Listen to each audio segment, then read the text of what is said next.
জাতীয় ঐকমত্য প্রতিষ্ঠায় কমিশন করছে সরকার। মহান বিজয় দিবসে জাতির উদ্দেশ্যে দেওয়া ভাষণে জাতীয় ঐকমত্য প্রতিষ্ঠায় নতুন একটি কমিশন গঠন করার কথা জানিয়েছেন অন্তর্বর্তী সরকারের প্রধান উপদেষ্টা ডক্টর মোহাম্মদ ইউনূস। তিনি বলেছেন, জাতীয় ঐকমত্য গঠন কমিশন প্রতিষ্ঠার দিকে অগ্রসর হচ্ছে সরকার। এই কমিশনের কাজ হবে রাজনৈতিক দলসহ সব পক্ষের সঙ্গে মত বিনিময় করা। যেসব বিষয়ে ঐকমত্য স্থাপন হবে সেগুলো চিহ্নিত করার পাশাপাশি তা বাস্তবায়নের জন্য সুপারিশ করবে জাতীয় ঐকমত্য গঠন কমিশন।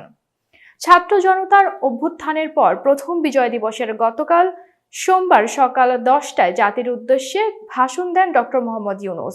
তার ভাষণে আগামী জাতীয় নির্বাচনের সম্ভাব্য সময়, গুম সংক্রান্ত তদন্ত কমিশন ও শ্বেতপত্র প্রণয়ন কমিটির প্রতিবেদনের তথ্য, অর্থনৈতিক পরিস্থিতি ও চলমান সংস্কার প্রক্রিয়া সহ বিভিন্ন বিষয় উঠে এসেছে।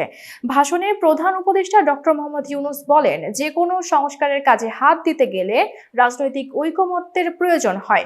অন্তর্বর্তী সরকার প্রথম পর্যায়ে 6টি সংস্কার কমিশন গঠন করেছে। এসব কমিশন শিগগিরই প্রতিবেদন পেশ করবে বলে তিনি আশা করছেন। এই 6 কমিশনের চেয়ারম্যানদের নিয়ে জাতীয় ঐকমত্য গঠন কমিশন করার দিকে অন্তর্বর্তী সরকার অগ্রসর হচ্ছে বলে জানান তিনি। এতক্ষণ বার্তা বৈঠকের সাথে থাকার জন্য ধন্যবাদ। নতুন নতুন তথ্য ও সংবাদ পেতে বার্তা বৈঠকের ইউটিউব চ্যানেল ও ফেসবুক পেজের সাথেই থাকুন।